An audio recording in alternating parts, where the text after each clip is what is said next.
तर मग आता मग सात कपडे सोनपापडी बिस्किट खायला भेटणार रे. 4 वाजता शाळा उभ्या घेऊन जायचे एक साइड. तर अशी तयार झाली, दोघांची छान अशी आंघोळ झाली, आपला तर शर्ट बी सेम टू मस्त फ्रेश झालेले आहे दोघं पण. मी बी घालू काय आता बुरशी ही राहिलेली आहे आणि मी राहिलेली आहे. आपण तर संत संत मग बहीण भाऊ. माझा तर खूपच अवतार आहे, पण मी दाखवू शकत नाही आता. घातला असता पण याला शिवून काढ लागला असता. लय छान आहे बघ. मम्मी आहे मम्मी मोबाईल जास्त कपडे सेमटी सेम, काळी पॅन्ट सेमटी सेम आणि टी शर्ट बी. या आपण ब्रदर आहे मग. वास्तव आवडत सगळं आवडलं सगळं.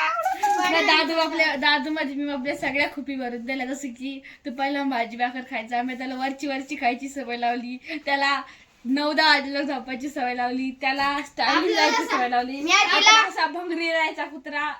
मी तिला वादाची सवय लावली. मला आवडतं दोघं खायला. मग दादूला सगळ्या मला सकाळीच लवकर उठायला. आम्ही दोघं भाऊ बहीण भाऊ तर 9-10 वाजेला.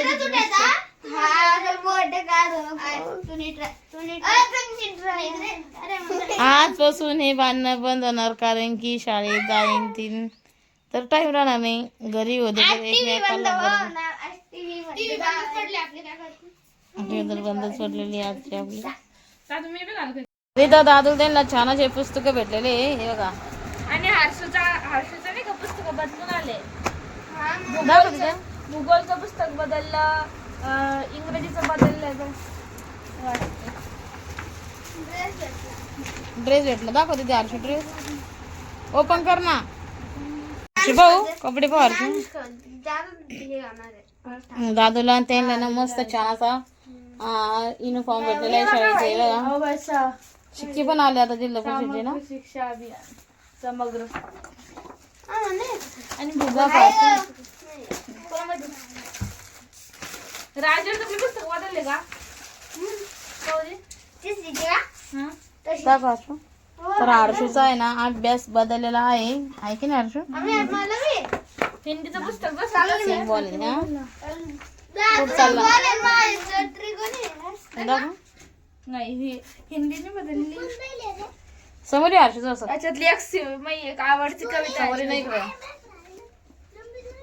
थांब थांब थांब. लय भारी भारी कविता याच्यात. सोय मेरी छान माझी फेवरेट आहे. तर हर्षूला मस्त छान असा ब्ल्यू कलरचा आलेला आहे युनिफॉर्म. बंद पण आलेला आहे पॅन्ट मध्ये टाकायला. तर कधी घालून बोलील आता ड्रेस?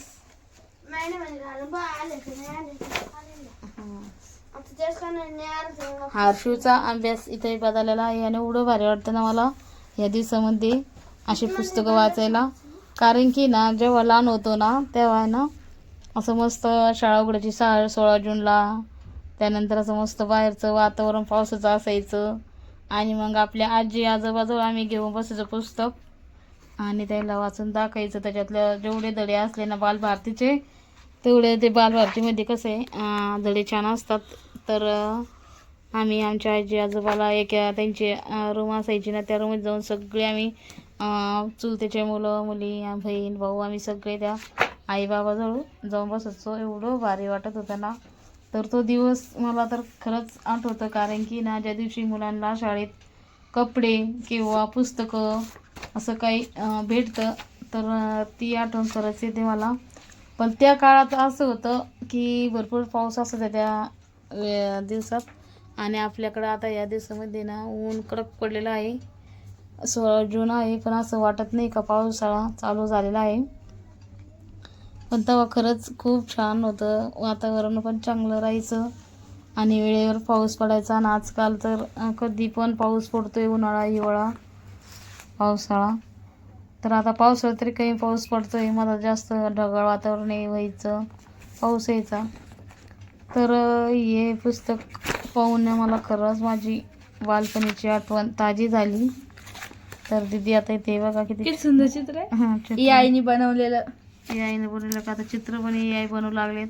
त्या काळात आई नव्हतं, हाताने चित्रकारवाले चित्र काढायचे. हे बघ कसं चित्र माहितीये का? एवढं भारी वातावरण होतं. तर माहिती कसं चित्र आहे? आता तर सगळं बोरिंग आहे. कशाचं हे नाही का दूषित पृथ्वी आहे आणि ही प्रदूषित पृथ्वी आहे. तू ते प्रयोग केला प्रोजेक्ट केला ते एकदी हा इकडे पाहतो आता. इकडे काय आहे? इकडं डॉक्टर, इंजिनियर, सायंटिस्ट, कॅम्प्युटर चालवणारे. इथं काय करते?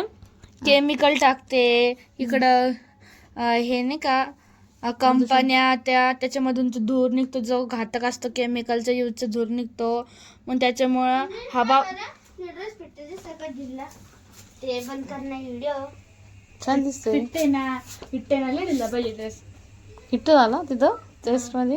चेस्ट मध्ये नाही आणि शोफा पण आलेले आहेत घरी. पप्पा 10 त्यांची पुस्तकं बदलून आले. कविता इतके अर्जंट कसं काय ते? मम्मी मी वापस करणार आहे ड्रेस. बस काय झाले म्हणलं माझे काय गंमत आहे काही 36, 37, 38 द्या मला. तुम्ही आता कर म्हणून होते 5 मिनिटापूर्वी. कोण म्हणे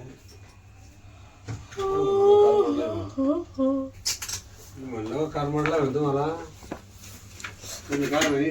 फ्रेंड्स, तर हाशूची मम्मी चॅनल तुमच्या सगळ्यांचं मनपूर्वक स्वागत. तर हे बघा आता संध्याकाळचे 7:30 वाजत आले आणि अजून पण गावाकडे ना उजेड आहेच. अजून पण उजेड आहेच. इकडं बघू शकता किती उजेड आहे. लाईटले चमकतोय घरातला. आता मस्त चुलीवरच स्वयंपाक करायचा. तर मी तुम्हाला दाखवते मम्मी कशाची भाजी करते. तर मम्मी ना मस्त आवाजशी भारी वाटते. हा दूध पण जातं एवढं. गॅसवर गॅस बी खर्च आणि गरमी बी लय होती. अंडा आहे ना थोडंसं टिचलेलं आहे. मग मम्मी त्याला आता पोळी बनवती अंड्याची. तुला माहिती का दुसऱ्या देशामध्ये असंच राहू देते, पसरत नाही. आपण कसं इंडियन्स त्याला पसरतो आणि तो त्यातला पिवळा भाग ना तो कच्चाच राहते, ते पलटत बी नाही आणि तसेच खाते. आणि काही काही देशामध्ये ते डायरेक्ट कच्चा अंड खाते आणि काही काही देशामध्ये तर इनडायरेक्टली कच्चा अंडा नाही का कशामध्ये बी टाकून खाते. आपण तसं कधी खाऊ शकणार नाही महाराष्ट्रातले लोक. मम्मीनं चुलीवरच ना चपात्या पण करून घातल्या. दादू नाही घरी.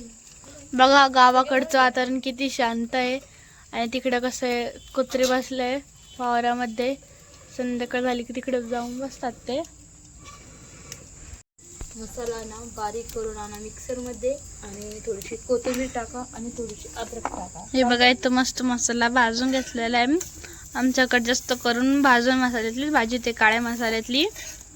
तर इथं काय आहे का त्याचे तीळ, हरभऱ्याची डाळ आहे, मिरच्या आहे, कांदा आहे, लसूण आहे, अजून काय ग बोजवार आहे आणि लसूण आहे, अद्रक आणि कोथिंबीर मस्ताचं. आपण आता हे भाजलेलं आहे.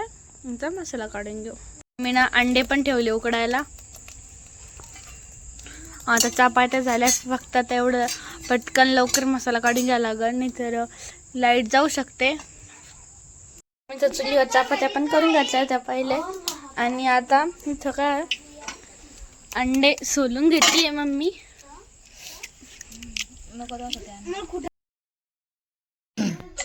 तर आता इथे मस्त अंड्याची भाजी छान झालेली आहे. आणि पूर्ण व्हिडिओ केला नाही कारण की ना अंधार होत होता आणि काही एवढं छान दिसलं नसते, म्हणून मी काही व्हिडिओ पूर्ण शूट केला नाही. तर चला सर्वांना गुड नाईट. आता जेवण करतो आणि